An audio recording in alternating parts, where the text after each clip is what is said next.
Bismillahirrahmanirrahim. Assalamualaikum warahmatullahi wabarakatuh. Saya Retno Purwaningsi akan menyampaikan materi dengan judul Building a Comprehensive System in Early Intervention or Early Childhood Special Education.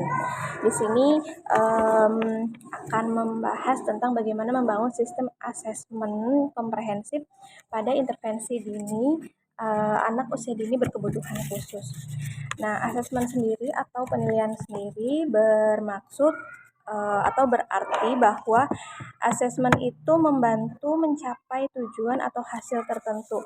Berdasarkan ECSE di sini bahwa penilaian itu untuk membantu menginformasikan keputusan tentang kelayakan suatu layanan, merencanakan program intervensi berdasarkan tujuan dan hasil individual, serta memantau kemajuan anak menuju tujuan dan hasil tersebut.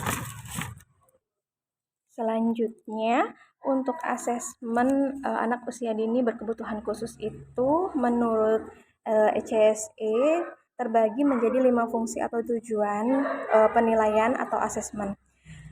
Pertama yaitu penyaringan, yang kedua menentukan kelayakan, yang ketiga perencanaan program, keempat pemantauan kemajuan anak, yang kelima evaluasi atau akuntabilitas program. Selanjutnya, tujuan yang pertama dari asesmen atau penilaian ini yaitu penyaringan. Penyaringan ini mengacu pada penilaian singkat yang dirancang untuk mengidentifikasi anak-anak yang harus dirujuk untuk penilaian lebih lanjut dan lebih komprehensif terkait dengan perkembangan, perilaku, pendengaran, penglihatan, atau kesehatan anak tersebut. Tujuan yang kedua dari asesmen anak usia dini berkebutuhan khusus yaitu adalah penentuan kelayakan. Untuk intervensi ini dipandu oleh Undang-Undang Pendidikan Individu dengan Disabilitas. Ini berisi tentang anak-anak mana yang memenuhi syarat balita, bayi, anak usia dini sampai 3 tahun, dan usia prasekolah pendidikan anak usia dini.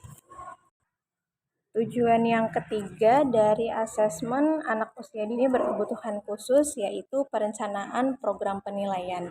Ini berfungsi untuk menginformasikan keputusan tentang tujuan atau hasil yang akan ditentukan pada program pendidikan individu untuk anak-anak prasekolah atau rencana layanan keluarga individual untuk bayi dan balita, serta layanan khusus yang akan diberikan dan format penyampaian layanan tersebut. Selanjutnya, tujuan keempat mengenai asesmen anak usia dini berkebutuhan khusus yaitu adalah untuk memantau kemajuan anak. Ini diwajibkan oleh Undang-Undang Pendidikan Penyandang Disabilitas. Sedangkan kemajuan anak dalam mencapai tujuan dan hasil harus ditinjau bersama orang tua setiap 6 bulan sekali. Selanjutnya, tujuan terakhir, tujuan kelima dari asesmen anak usia dini berkebutuhan khusus yaitu evaluasi program. Hal ini bermaksud untuk mengumpulkan, mensintesis, dan menafsirkan informasi tentang program tersebut dengan tujuan membantu mengambil keputusan selanjutnya.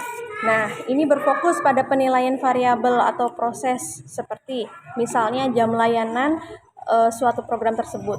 Lalu kualifikasi stafnya, apakah termasuk ke dalam profesional atau tidaknya, dan rasio jumlah staf serta jumlah anak yang dilayaninya. Lalu selanjutnya ada sistem pendidikan kurikulumnya itu yang seperti apa. Nah, itu tujuan dari asesmen anak usia dini berkebutuhan khusus. Selanjutnya saya akan membahas mengenai metrik asesmen. Ketika data dikumpulkan melalui penilaian, paling sering data didasarkan pada serangkaian tanggapan terhadap item individual. Item-item ini sering mewakili beberapa bidang pengembangan atau konstruksi yang berbeda, seperti misalnya motorik, komunikasi, serta keterampilan sosial. Pengembangan tes menggabungkan item yang mengukur konstruksi serupa ke dalam set. Setiap item dalam satu set dianggap sebagai ukuran independen dari konstruk dan seringkali ukuran optimal dari konstruk diperoleh dengan menggabungkan respons item-item di seluruh set item tersebut. Dalam metrik asesmen terdapat dua skor.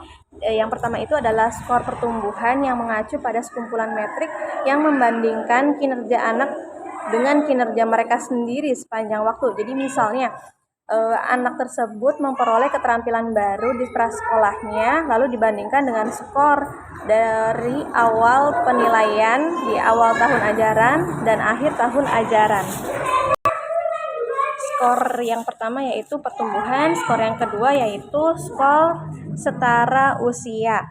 Biasanya merupakan transformasi dari data-data yang sudah dikumpulkan. Nah, data-data tersebut itu berisi anak-anak di berbagai usia. Kinerja anak dalam kelompok usia yang berbeda dihitung dari sampel ini. Nah, untuk menghitung usia di mana skor-skor itu dikumpulkan, ditentukan mediannya dari setiap kelompok usianya tersebut. Gitu. Demikian penjelasan yang bisa saya sampaikan, kurang lebihnya mohon maaf. Wassalamualaikum warahmatullahi wabarakatuh.